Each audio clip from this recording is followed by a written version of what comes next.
اهلا وسهلا، كي دايرين؟ لاباس عليكم؟ نتمنى تكونوا بخير وعلى خير، اموركم هانيه واحوالكم طيبه. عرفتي يلا فيقظ الصباح، مازال ما فطرت، ما درت حتى حاجه. يلا بغيت نغسل وجهي وانا نتفكر واحد الحاجه قلت بغيت نشاركها معكم. بالنسبه للبنات اللي عندهم المشكل ديال التصبغات والمشكل ديال الحب، أه واحد الماسك اللي هو ما خطير بزاف، غزال بزاف اللوجه، مش تسمعوش خاطر يتعبكم خاطر. وهو لماذا الروعه ديالته؟ عرفتي راه غزال بزاف للبشره. بالنسبه للبنات اللي عندهم تصبغات مع الاستمرار المستمر بطبيعه الحال كيعالج لهم هذا المشكل هذا. وحتى بالنسبه للناس البنات اللي عندهم المشكل ديال الحب، عرفتي بحال شي حاجه اللي كتبرد ليك هذاك داك الحب.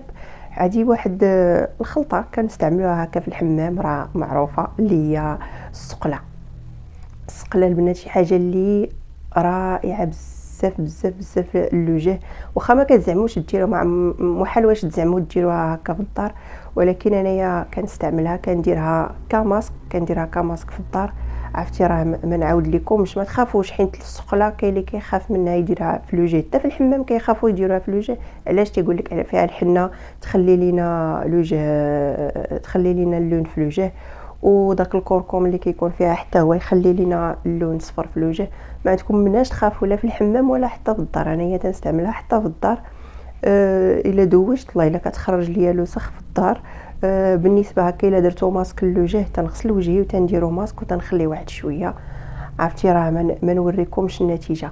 وبالنسبه للبنات اللي واحد الحاجه اللي مهمه بزاف حتى هي بغيت نشاركها معكم، اللي كتفرحني. عرفتي دابا اي حاجه ولات عندي كان نشاركها معكم هكا في اليوتيوب.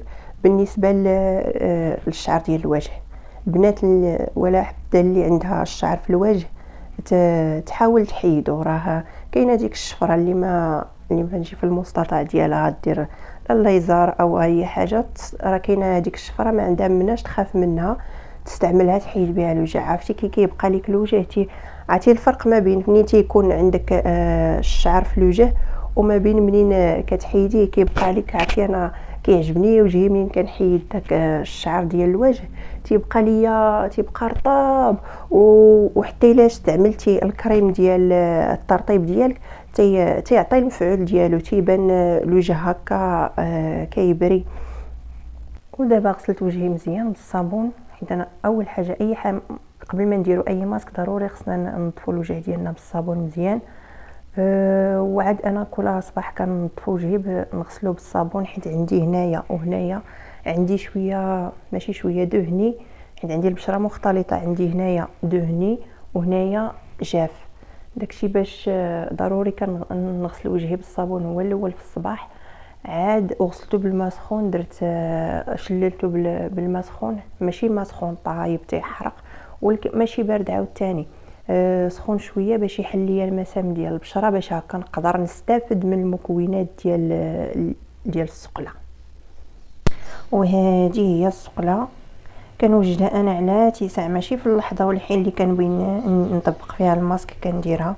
كنوجدها انا على تيساع وكندير فيها الماء سخون، وباش يطلق ليا هذاك الروز والحماص والعرقسوس والكركم وداك الشيء كاع اللي مفيد للتفتيح، يطلقوا مزيان على خاطرهم في الماء سخون، يطلقوا مزيان.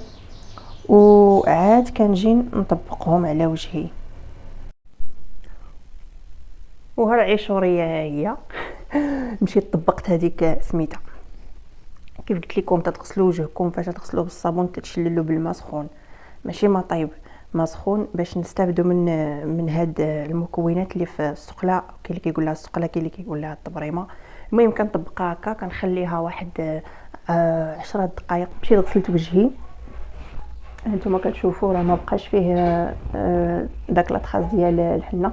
ما عرفتش قلت لكم في الاول، الا بغيتو تقادوا داك سميتو ديك السقله اولا الطبريمه كلها كي كيقول ليها، تخلطوا معها الصابون البلدي، عاد تديوها للحمام او الا بيستعملوها هكا في كماسك باش ما تحتاجوش من بعد انكم تستعملوا الصابون من بعد.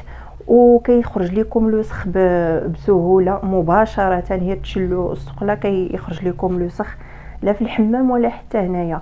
الا درتوا السقله بلا الصابون، حاولوا تعاودوا تستعملوا الصابون من بعد باش ما يبقاش لكم لي تخاص ديال الحنه بالنسبه للناس في الوجه.